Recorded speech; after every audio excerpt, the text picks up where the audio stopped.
2024 అయిపోవటానికి ఇంకో కొన్ని గంటలు మాత్రమే మిగిలి ఉన్నాయి. అయితే ప్రతి సంవత్సరం ఇయర్-ఎండ్ అయ్యే టైంకి ఫోర్బ్స్ అత్యంత ధనవంతులైన వారి లిస్టు రిలీజ్ చేస్తుంది. ఈసారి 2023 రికార్డును బద్దలుకొట్టి ఫోర్బ్స్ 2024 ప్రపంచ బిలియనీర్ల లిస్టులో సరిగ్గా 200 మంది భారతీయులు చోటు దక్కించుకున్నారు. గతేడాది 169 మంది భారతీయులు ఈ లిస్టులో ఉన్నారు. మరి ఫోర్బ్స్ ప్రకారం అత్యంత ధనవంతులైన భారతీయులు ఎవరో ఈ వీడియోలో తెలుసుకుందాం. మన దేశంలోని టాప్ 100 ధనవంతులు ఈ సంవత్సరం ఒక మైలురాయిని దాటారు. ఫోర్బ్స్ ప్రకారం తొలి 100 మంది సంపన్నుల ఉమ్మడి సంపద $1.1 ట్రిలియన్ చేరుకుంది. మరి ఈ లిస్టులో ఫస్ట్ ఉన్నది రిలయన్స్ ఇండస్ట్రీస్ అధినేత ముఖేష్ అంబానీ. $119.5 బిలియన్ టాప్ 1 స్థానంలో నిలిచారు. అంబానీ దేశంలోని అత్యంత సంపన్న వ్యాపారవేత్తల జాబితాలో మరోసారి టాప్లో ఉన్నారు. గతేడాది అంబానీ సంపద $27.5 బిలియన్ల అయితే ఇప్పుడు ఆ సంపద $119.5 బిలియన్ల చేరుకుంది. ముఖేష్ అంబానీ భారతదేశపు అత్యంత సంపన్న వ్యక్తిగా మాత్రమే కాదు, 2024లో ప్రపంచవ్యాప్తంగా డాలర్ పరంగా అతిపెద్ద లాభం పొందిన రెండో వ్యక్తి కూడా. ప్రపంచవ్యాప్తంగా చూస్తే అంబానీ 13వ అత్యంత సంపన్న వ్యక్తి. అంబానీ సంపద భారత కరెన్సీలో 10 లక్షల కోట్లకు పైనే ఉంటుందని చెబుతున్నారు. ఇక అదానీ గ్రూప్ చైర్మన్ గౌతమ్ అదానీ ఈ లిస్టులో 2వ స్థానంలో నిలిచారు. అదానీ సంపద $116 బిలియన్ ఉంది. ఈ సంవత్సరం అత్యధికంగా సంపాదించింది గౌతమ్ అదానీ కావడం విశేషం. ఒక సంవత్సరంలో గౌతమ్ అదానీ సంపద $48 బిలియన్ పెరిగింది.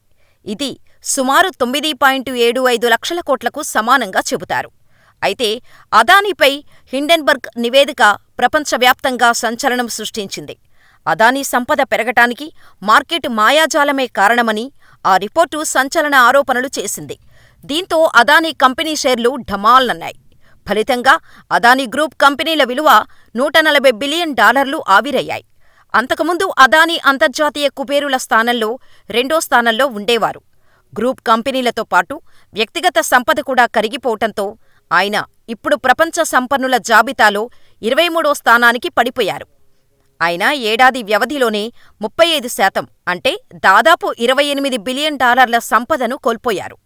2022-23లో వారానికి 3,000 కోట్ల రూపాయల చొప్పున అదానీ నష్టపోయినట్టు నివేదిక చెప్పింది. అయినా సరే ఇండియాలో మాత్రం 2వ స్థానంలోనే ఉన్నారు అదానీ. ఇక ఇండియాలో టాప్ 3లో ఉన్నది సావిత్రి జిందాల్ కుటుంబం. $43.7 బిలియన్ 3వ స్థానంలో నిలిచింది. భారతీయ ధనవంతుల జాబితాలో ఒక్కరే ఒక మహిళ సావిత్రి జిందాల్ కావడం విశేషం. ఈమె టాప్ 10లో 3వ స్థానాన్ని దక్కించుకున్నారు. ఇక భారతీయ సంపన్నులలో శివ నాడార్ $40.2 బిలియన్ల 4వ స్థానాన్ని, దిలీప్ సంఘ్వి అండ్ ఫ్యామిలీ 5వ స్థానంలో ఉంది. వీరి సంపద మొత్తం $32.4 బిలియన్ ఉంది.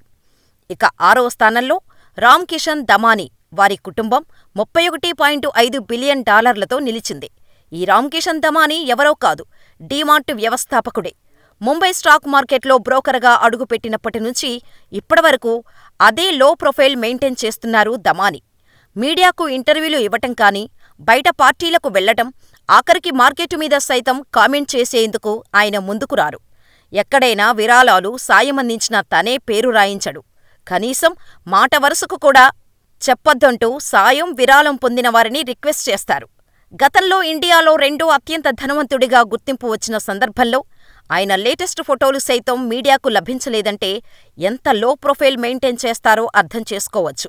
ఎంత లో ప్రొఫైల్ మెయింటైన్ చేసినా ప్రజలు దేనికి ఆకర్షితులవుతారో, తన డీమార్టుకి ఎలా రప్పించుకోవాలో బాగా తెలిసినవాడు కాబట్టే Big Bazaar, Reliance Mart, Spencer's వంటి వాటిని వెనక్కి నెట్టగలిగారు దమానీ. నెక్స్ట్ 7వ స్థానంలో నవీన్ మిట్టల్ కుటుంబం $30.7 బిలియన్ నిలిచింది. ఇక 8వ స్థానంలో కుమార్ బిర్లా $24.8 బిలియన్ నిలవగా, 9వ స్థానంలో సైరస్ పూనవల్లా $24.5 బిలియన్ నిలిచారు. ఫైనల్గా భారతదేశంలోని అపర కుబేరులలో 10వ స్థానంలో బజాజ్ కుటుంబం $23.4 బిలియన్ నిలిచింది. ఇక ఈ సంవత్సరం కూడా తిరుగులేకుండా రిలయన్స్ ఇండస్ట్రీస్ అధినేత ముఖేష్ అంబానీ టాప్ 1లో నిలిచి తన స్థానాన్ని మళ్లీ దక్కించుకున్నారు.